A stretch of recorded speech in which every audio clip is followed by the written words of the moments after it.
Om Namo Bhagavate Vasudevaya.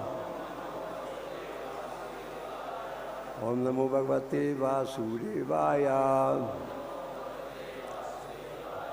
Om Namo Bhagavate Vasudevaya.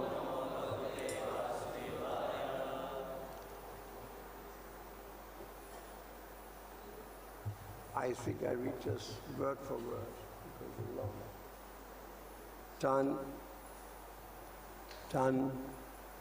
Are we on the same page? Tan Nisham Yuba Yatrapi Bhagavata Shakranaya Prayuktam Sudarshanam Nama Bhagavantam Daitam Astram Tat Tejasa Tuvisham Muhu Parivartamanam Abhavastito Muhurtam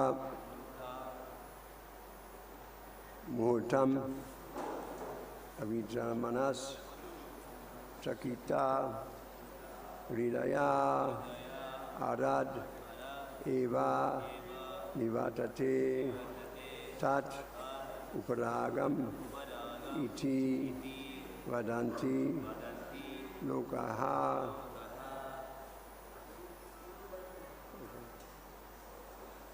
Text. Okay. After hearing from the sun and moon demigods about Rahu's attack, the Supreme Personality of Godhead Vishnu engaged his disc, known as Sudarshan disc, to protect them. The Sudarshan Chakra is the Lord's most beloved devotee and is favored by the Lord. The intense heat of his effulgence meant for killing non-Vaishnavas is unbearable to Rahu, and therefore he flees in fear of it. During that time, Rahu disturbs the sun or moon. There occurs what people know as an eclipse. Purport.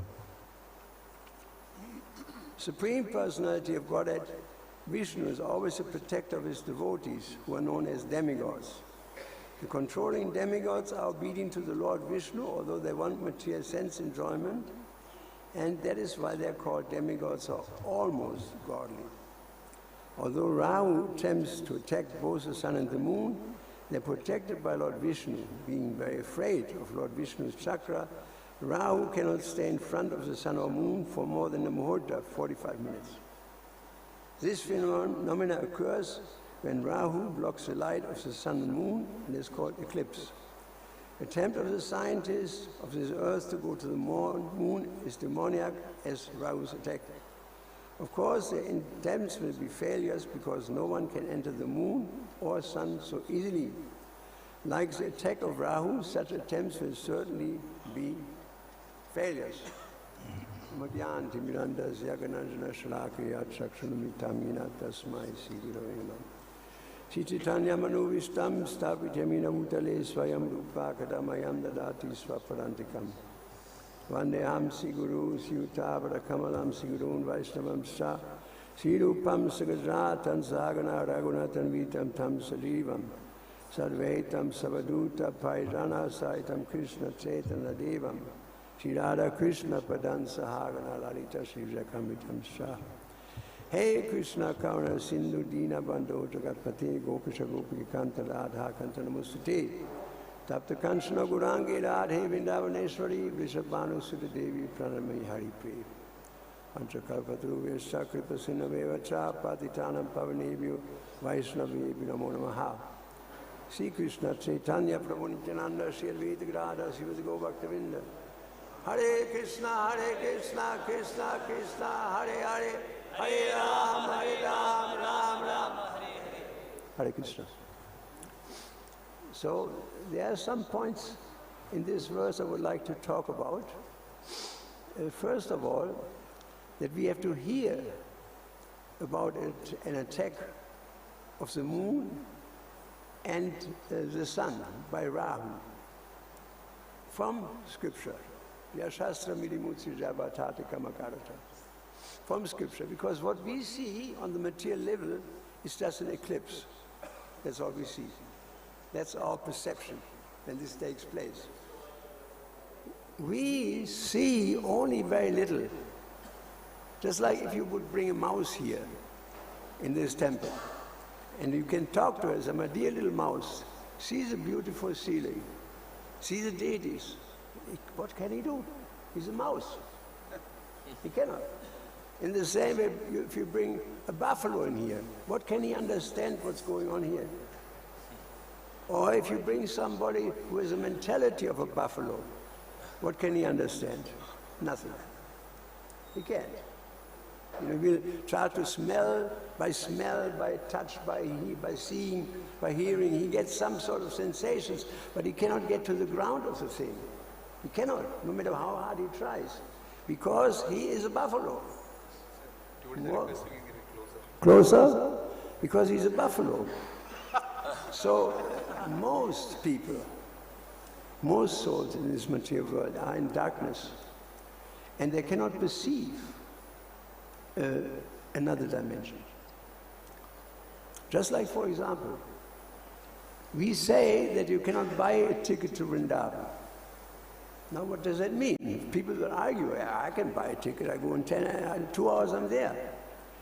That is true, that's one Vrindavan, but there's another reality where we cannot enter. I mean, I just read, or we read in our temple in Vrindavan, this wonderful chapter on Aghasura. And so there it says that Krishna comes out in the morning, he blows his conch shell because he wants to take picnic with the boys in the forest.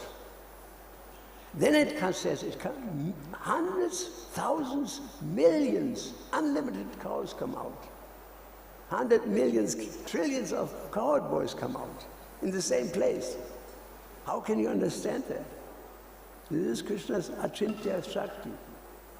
You cannot. Our mind cannot penetrate such a thing. It is happening right there. Because Krishna is beyond space. He's beyond space. And everybody who is with him is beyond space. Therefore, the universe fits into Mother Yashoda's mouth. Because these things are beyond time and space. Out of that reason.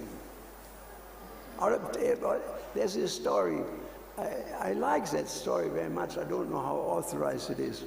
There was one devotee who walked with Krishna in the desert. And Krishna said, can you bring me some water? You know the story? Anybody who doesn't know the story? Who does not know the story? Okay. So Krishna says to him, can you bring me some water? He said, yes. You see, over there's a village. You may go there, I will rest under this tree. So the devotee walked. He came to the village, there was a door, he knocked at the door. There was an extremely beautiful woman coming out. Beautiful, absolutely gorgeous. And he looked at her, and she looked at him. They looked again, and they fell in love with each other. And she said, would you like to marry me? And said, yes, let's do it.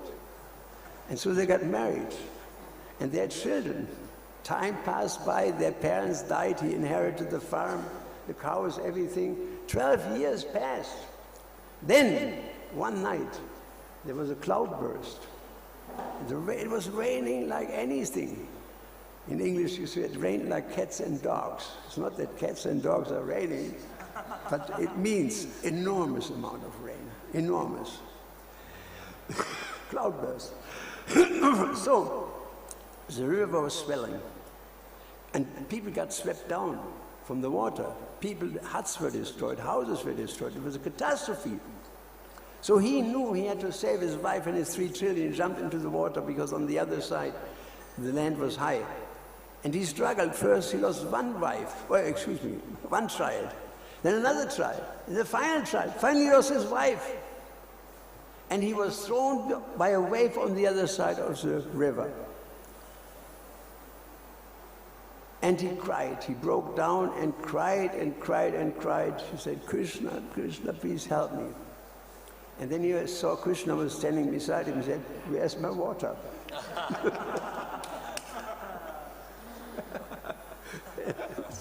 It's such a nice story, because even when the gopis were enjoying with Krishna, it was a Brahma's night. It was Brahma's night. But on our level, it is just one night, you know. So Krishna is beyond time, like in this example, and he's beyond space. And he can do anything. You know, he can be he can pack the whole universe, Prabhupada said, in the tip of a needle. In the tip of a needle. He can do anything. He can expand himself, huge universal form. But Arjuna could not see. He could not see it. Then he says, Krishna says, please show me your form. He said, I have to give you divine eyes. Then he gave him. There it is. Jai. And then he could see. You see? What do we see from Vrindavan? We see only one thing. I remember when this Prabhupada's disciple, musician, George Harrison, when he came to Vrindavan, we discussed this question. That I said, how do you like it? He said, it's wonderful. But when I see the pigs roaming around, and the plastic on the street, and this, and that, you know, it is rather disappointing. And I said to him, I said, George, that's just one reality. That's just one reality. There's another reality. And that is the spiritual world. And many people have experienced this who are pure at heart. Like there's this famous story of even Akbar the Great. Have I told this story before here? So Akbar the Great, the Emperor of India, he lived in Agra. Red Fort, Agra. He didn't live in Red Fort, Delhi, Agra. And so he had a singer, his name was Tansen. And Tansen sang, he was a Hindu. Agra was very, how do you say, eclectic. That means he had Christian missionaries come, he would listen to them, what is your religion, who is Jesus, and Muslims would come, Sikhs would come. So he had from he was into that, he had that mind. And so Tansen sang, and the emperor was so in ecstasy, he almost fainted. And he said, Tansen, please, how did you learn this? How can you sing like that? And Tansen said, from my guru. Who's your guru? I didn't know you have a guru. Yes, I have a guru. Who's that guru? He said, Hare Swami. Hare Swami. He's the founder of the Bankabihari temple. Hare Swami. I want to see him. You can't, he will not see any emperors. What? He doesn't see the emperor? What shall I do? Maybe I should go like a beggar. Yes, that is a good idea. If you go like a beggar, he will see you. So in the morning, the king was dressing up as a beggar, stealing himself out of a door of the ashram, of the palace. And he rode to Vrindavan as a beggar. So he arrived in the morning, and Tansen brought him to Akbar. And this, the emperor bowed down in front of Akbar in the form of a beggar. And when he came up, he saw that Hare Swami was smiling. He said, "Oh, Emperor of India, what brings you here?" So he could understand that it was the emperor, you know. He says, "Maharaj, I'm listening to your disciple, Tansen, and he sings, he breaks my heart. Can I ask you to sing?" "Yes, I will sing for God, and you may listen."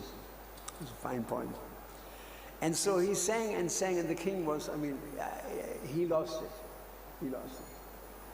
And so when he came back to himself, he said, "Anything you want, women, money, fame, anything you want, I give it to you. Unlimited fame, unlimited women, unlimited, anything unlimited." He said, none of these things I want, none. Is there anything I can do for you? Yes, that you can. I took a bath at the Yamuna, and I saw there was a crack in one step. You should repair that crack. The emperor said, asking me as an emperor of India to repair. You call any kind of walla from Loy Bazaar to do that. So he was just about to, he said, Your Majesty, it is not that easy as you think. Tansen showed him the way. So Tansen showed him the way, and they came to this step. The king examined, and all of a sudden the whole step turned into gold, bedecked with jewels. He looked up, the whole gate was full of jewels, full of jewelry. Say huge swans flying over the gate, uttering the sound of the summer Vedas. Huge mountains, waterfalls, everything you can imagine, gardens. It was the spiritual sky. And he was out of his mind when he saw all this. He couldn't believe what he had not seen before with his ordinary eyes. And then all of a sudden, the whole thing vanished, and he looked at the crack. So you see, there is a whole other reality out there that we don't have access to. There's a whole other reality. That's why Krishna could bring out millions of cows. We can pinpoint the place on a three-dimensional level. You can pinpoint that place, you know. You can pinpoint where Krishna killed Agasura. All these things you can, just on a Google map, you can show that. But what did we see? What would we see? We see very little. Because our vision is, the envelope of our sense perception is very limited. Very limited. We cannot perceive only when Premanjana Churita Bhakti Vilochanena Sanktaksareva Lila Yeshu Vilikayanti. When the eyes are anointed with love, then Yam Shamashundam, we can see Shamashunda Achinta Guna Swarupa, the inconceivable form. Inconceivable Achintya, Guna Rupa. Inconceivable form we can see then, on that level. We may travel to the moon, what do you see? Rocks. That's all. Desert. I went to the American Space Museum in New York. And there's on display, the rock moons are on this display. There's a huge crowd there, queues there of people who want to have darshan. And they come, you know, worshipping the rocks. They are probably from the desert of Arizona. That's what Prabhupada said, you know. So even if you go there, even if they may have gone, what do they see? Nothing. We know that there is another reality, not by hearing, with our mundane ears, our eyes, not like that, not by material pratyaksha, direct perception, nor by anumana, by scientific research, following the mind, mental speculation, anumana, we can see, but by Shastra. By Shastra we can understand that there is a sun god. And Krishna spoke Bhagavad Gita to the sun god. And he gave it to Manu. That is a reality. That is actually, what we see is not what it is. This is just a section of that which is reality. Just a section. And we want to see that other, if we want to see that other part, we can, but only by loving Krishna. If we have the eyes anointed with love, then we can see. Otherwise, no scientist can see. What do they see? They can measure the moon, they can measure the distance, everything, they can send a spacecraft, they make photos, but they don't see anything. Because remember, Mother Yasoda saw the whole universe in her mouth. It was in her mouth. So on the moon, there's a whole different reality. It may be this small from the material point of view, but it's a completely gigantic reality. Some of our devotees, they went to see Mount Kailash. You have heard that? Some devotees traveled to Mount Kailash, two of our sannyasis. And so they saw the mountain, and you can see, if you go on Google Earth, you can see the Kailash, and you can take a parikrama, you can go around, you know, in 3D, you can see it exactly. That's not it. Even if you go, you see a beautiful but very inhospitable mountain. Nobody's ever climbed it. That's all you see. However, if you follow Shastra, then we know there's a huge banyan tree, 800 miles high, 800 miles wide. And Lord Shiva is sitting there on a deerskin in great gravity. And the Kumaras are there, and so many sages and saints are there. We see nothing of that because we're not qualified. We're not qualified. What can a buffalo see, even if you bring him in front of the deity? Right? Nothing. And so, as long as we are stuck on material pratyaksha, direct perception, senses, mind, or research, mental speculation, we will not be able to perceive reality. We can perceive reality just by hearing it. By hearing Krishna's name, yes, we are associating by Krishna's name. We can't see it, but it is a fact. It's mentioned in Shastra. We have to go by Shastra. We have to see through the eyes of Shastra. There's one famous verse of Chanakya Pandit, that what is it? The king sees through his spies. Just like Kamsa, he had spies. And therefore he knew, Narada also told him, but he also knew what was going on. And so when Aghasura was swallowing, these demons were there, they were laughing. Finally, loudly, finally. The demigods were lamenting in the clouds, right? So he has spies. Every king has spies. Therefore, I mean, India also is a secret service. They know everything. Everything you cough, it's on the books, right?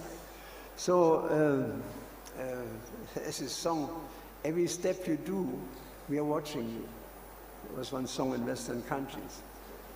And so he had spies there because the king sees through the spies. The cow sees through the nose. If you go to a cow, she will smell and try to understand you. Dog also, same. He will try to put you in a box where, oh, I know this guy. I met him before, and he wagged his tail. Even if it's 10 years ago, a dog will know. You know, no doubt about it. So there's seeds through the nose. And I like to tell the story that you do not see cows grazing in the fields here in India so much. But in Germany and in all of Europe, you see the fields are just covered with cows. They eat. And it's interesting, there's so much grass, and then there's some little hills. They're full of the most green grass there is. Most green grass, this high. Everything else is grazed off. When they leave and go into another field, they leave this humps with this beautiful. Why do they do that? It's very simple. Because it is green, because a cow passed through there some times ago. So she can smell that. We cannot smell that. She knows it. Next year, when the smell is gone, she will take that first. Right? Because they can perceive like this. You know? So, there is a material pratyaksha, direct perception, but there's also another one, and that is spiritual pratyaksha, perception. And that is Raja Vidya, the king of knowledge, Raja Guhyam, the greatest secret, Pavitam, pure, Idam Uttam, the highest, Pratyaksha Avramam Dharmyam. There's another pratyaksha. And that is then we see with our eyes the reality of Krishna. That's, Raja Guhyam is describing that. It's Guhyam. It's hidden. It's a secret. It's a secret. And people don't see that. In general, and we also don't see that. We have to be very pure and very qualified. Sanatan Goswami, maybe Rupa Goswami. I forgot that. When you go to Radha Kunda, you come from Vrindavan, and then it goes to the right? And then sometimes Radha Kunda opens like this, you know? And here are the vegetable balance. A little further there is some sort of a sandstone swing. That great Vaishnava was sitting under this swing, under this arch. It was meant to swing Krishna. So all of a sudden he heard some singing and some beautiful music and gorgeous sounds. And he looked up and the tree had grown hundreds of miles. So there was a huge, gigantic swing in the form of a fish. And he saw Radha and Krishna and the gopis swinging in this great jubilation. That is that reality that we have to come to. He saw that. And there are so many examples. That, who was it? Shyamananda Prabhu. He was sweeping Nidhuban and he found this bangle. And it was not normal because it was shining, just like if it would be phosphoric. You know, phosphoric, like sometimes you have things which are phosphoric, even in the darkness they shine. Yeah, some phosphor on it, you know, on the watch, for example. So it was something like that, it was glittering. In the darkness, it was already the end of day, he had swept. And he sticks it in his pocket. So very shortly after that, Lalita appeared in front of him and said, Raghunath, you have a bangle. Give me that bangle. He said, no, I want to keep that bangle. He said, you have to give it, it's Radharani. He said, that's why. He said, I want to see Radharani. Please, Raghunath. He said, no, I want to see you, Srimati Radharani. He said, all right, I have a pond there, you can see that, Lalita Kund. You know, you have a pond, you go inside, take a bath. He came out as a beautiful gopi. From one moment to another, transformed. Beautiful, beautiful dress, bangles, everything. And he went up, he climbed up, and there Radharani was standing in front of him. You know, and she said, Raghunath, Shyamananda, can you please? She gave him the bangle. And Radharani took this bangle and pressed it on his forehead. And a very beautiful tilak appeared. So then, after everything was said and done in this transcendental conversation, she gave him a beautiful deity of Krishna, which you can see when you go to Vrindavan to the Shyamananda temple on the right side, small deity. That was actually coming from the spiritual world. That's a gift of Srimati Radharani. That comes from a different level. So sometimes you see these things. You have to appreciate that that what we see is very little. It's not the whole thing. Just like when Lord Chaitanya danced around on the Rath cart, he was expanding himself in 7 forms, or 9 forms, 7. And who could see it? Nobody, except Prataparuda on the king and on the top of the palace, and who was it? Krishna had these talks with his confidential talks, Ramananda Roy. They could see that, but nobody else had access to that. When Krishna is dancing with the gopis, he's dancing with so many gopis. None of the gopis has access to seeing what's happened to the gopis next door. He doesn't have that access. You know, he doesn't see that. And no gopis see that. Krishna sees it, Radharani sees it, but nobody else sees it. You see? Because it's in a different dimension.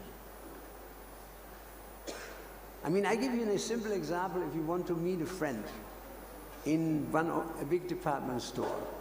What is a big department store here in Delhi? Name.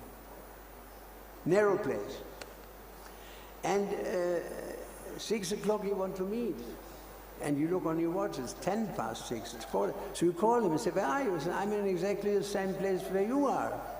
I'm here, in that place. He said, I don't see you. What happened? He said, this man can search forever, he will never find him. And the other guy will not find him either. Why? Even if they look for time, because one is on the 10th floor, and the other one is on the ground floor. It's in a different dimension. You see? This is how that works. It's a very simple example, right? Very simple example, very striking. So we don't have access to this. Our envelope, the more, that's if you work in a company, if you're just a worker, you may have a card to enter this and this door. You know, there are certain areas you can go, bathroom, for example, or restaurant. You stick your card and you can go.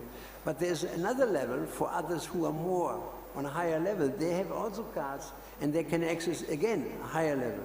And then ultimately there's a highest level that only people who are on the top level of confidentiality, they can go there. They have a card and all the gates are opening. So in the same way, in our relationship with Krishna, the level of confidentiality depends on our devotion. Yega tamam prapadyati tam satara bhajamyaham. Excessity depends exactly on that. According he surrenders unto me, I reward him, I reveal myself. There you have that. And it is up to us to get access to this reality. And the best way to do that is to chant Hare Krishna, Krishna Krishna, Hare Hare, Hare Ram, Hare Ram. Because when we chant, we are with Krishna. Prabhu said that, we are with Krishna. It's the same moment.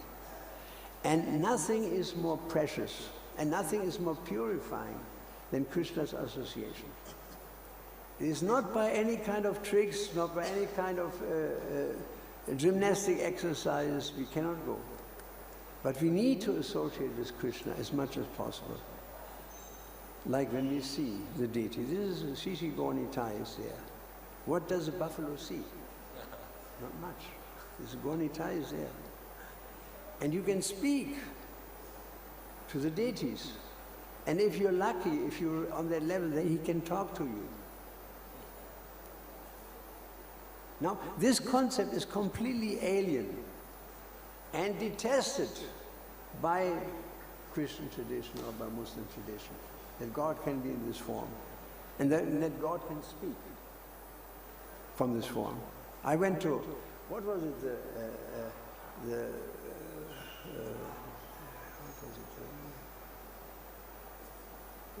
conference of religion, the World Conference of Religion. That's where, what is it called? The World Parliament. World Parliament. So I went there. It was in Barcelona, 2004. And so I went there, and there was a discussion. There was a Roman Catholic priest, there was a Muslim there, there was even some Indian man was there, and there was a Jew. And there the theme was, can we see God? And so they all said, impossible, impossible, impossible. No such thing. And went on and on, gagging like this, cackling. And so finally he said, any question? He said, yes, I have a question. I said, yes, you can see God. Yeah, well, hold on a minute. I should say,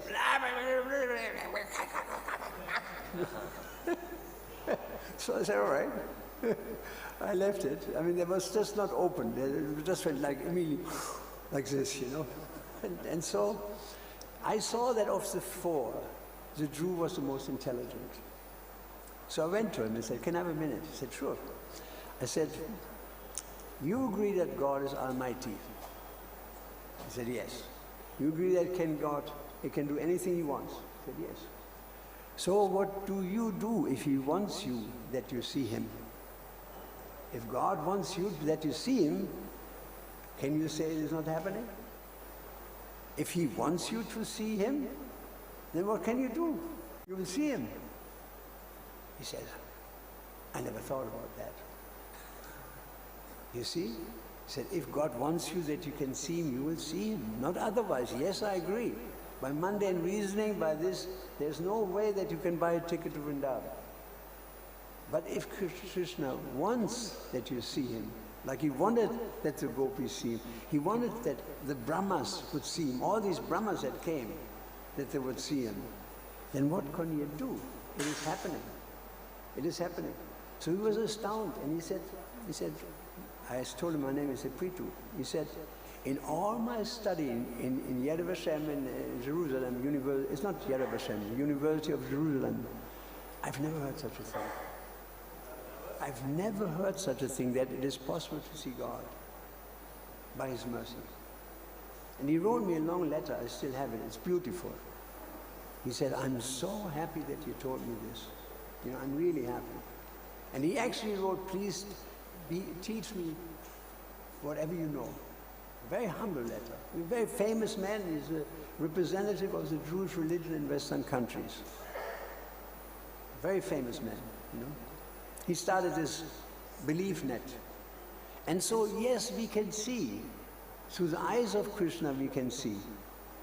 And he's always protecting the demigods, no matter what. I mean, when Krishna was walking with even the coward boys, when Krishna walked in the forest, one demon came after another. And he would kill a demon just before breakfast. Not to kill the demon, but because he wanted that the devotees would eat their breakfast. That was the actual reason, right? He wanted that everybody was hungry, and Krishna wanted to make sure that now they stop their playing. You know, that they stopped playing, and then some demon came, Agasura, wow, like this, you know.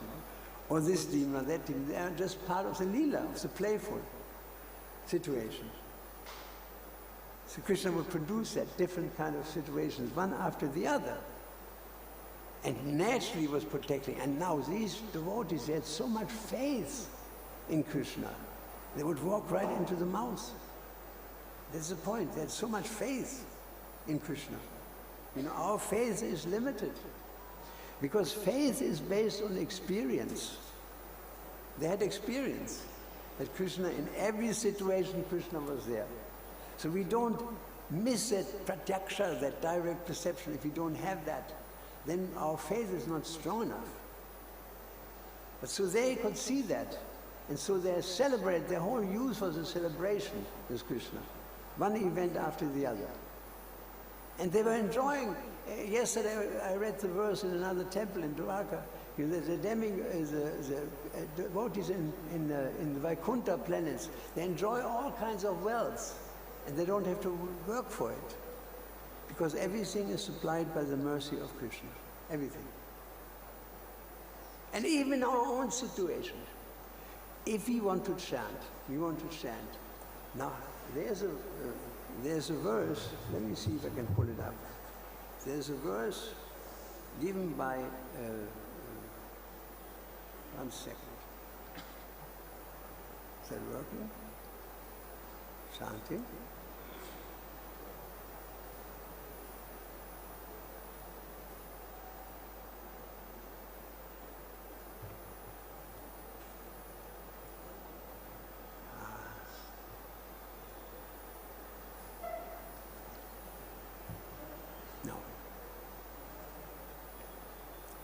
No, there it is. No, it's not that. So I have to tell you directly, from memory. One, another one. No. So there is a statement in Hari Bhakti Vilas by Haridas Thakur. And he said that no one in this world is able to chant the holy name without distraction. It's the first time that I've heard that. No one. No one is able to chant the holy name of God without distraction.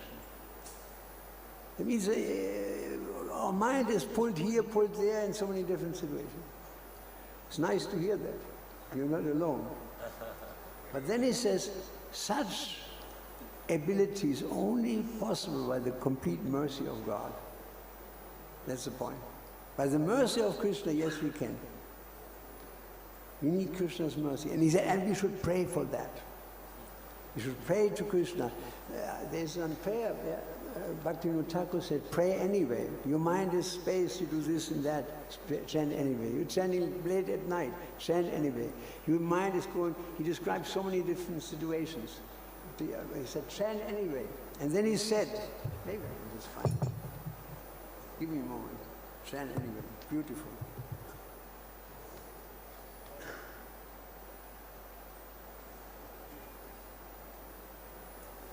The problem is when you want to have it, it is not there. Your mind is, listen to this. Your mind is wandering all over the universe when you chant. Who agrees with that?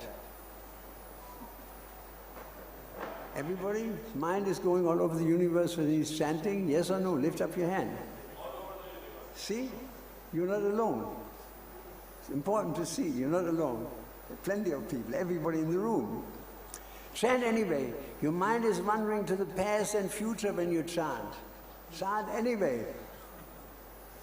You're not able to concentrate on Krishna's name. Chant anyway. You have no taste for chanting. Chant anyway. You have lusty desires while you're chanting. Chant anyway.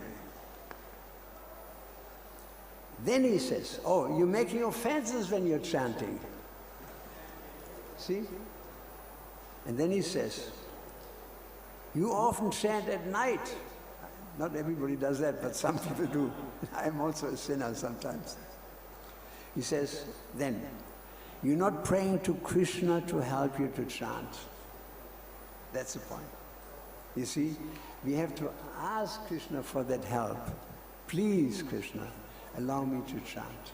Because I want to be a pure devotee. I want to serve you. And now I'm not capable because my mind is going all over the universe. I'm a young devotee. I may be almost 50 years in the mood. I'm a young devotee. You know, it's much easier for Indian bodies to turn to spiritual life and Krishna consciousness than Western people. And we are far away. You know, we are far away.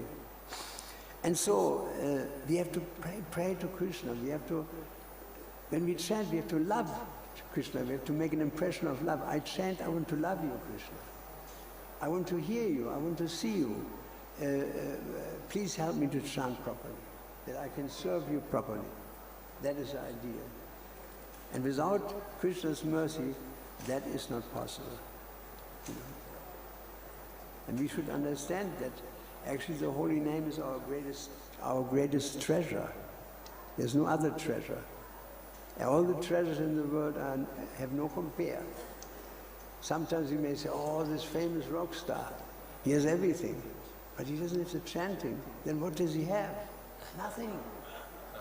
He doesn't work. He doesn't have nothing.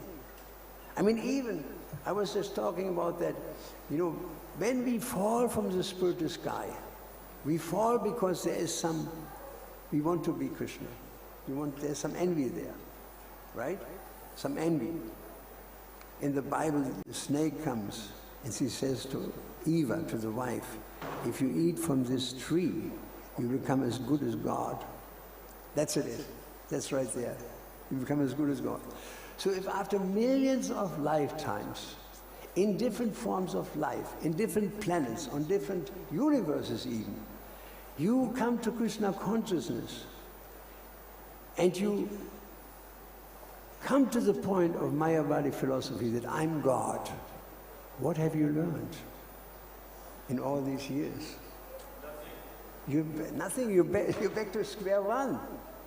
That I'm God, you're God, everybody's God. It means you're exactly there. That's why you came here. And you have not learned anything. You see the point? And somebody asked Srila Prabhupada, why did Krishna enthuse Shankaracharya to preach Mayavadi philosophy? Good question. Why would he do that? And Prabhupada said, it is a trap. It's a trap. The last snare of Maya. To trap those who think they're God. Just before they can go to God, there's this trap there. Like a king has traps, right? Everybody falls into a trap for this or that. We had a rat in my room in the temple in Dwarka, so they set a trap. And I was waiting with great enthusiasm. That the trap, I fixed it, the trap. So in the morning I was chanting my japa and I heard, I ran there. And she already pushed against the thing and made her way out. And she's still there. So you see, there's a trap. You know, that if you want to eat meat in the name of God, there's a trap there. There are three traps. There's Muslim religion, there's Christian religion, there's, right? These are all different kinds of traps that Krishna sets. Maya sets, that you fall into that. You want to have that, yes, come here, take a ride, I'll take you everywhere you want. Let me tell you from the Bible, some things are so graphic. Jesus was fasting for 40 years in the desert. And everybody knows, from medical point of view, after 40 years your body begins to digest itself. And that when everybody becomes extremely hungry.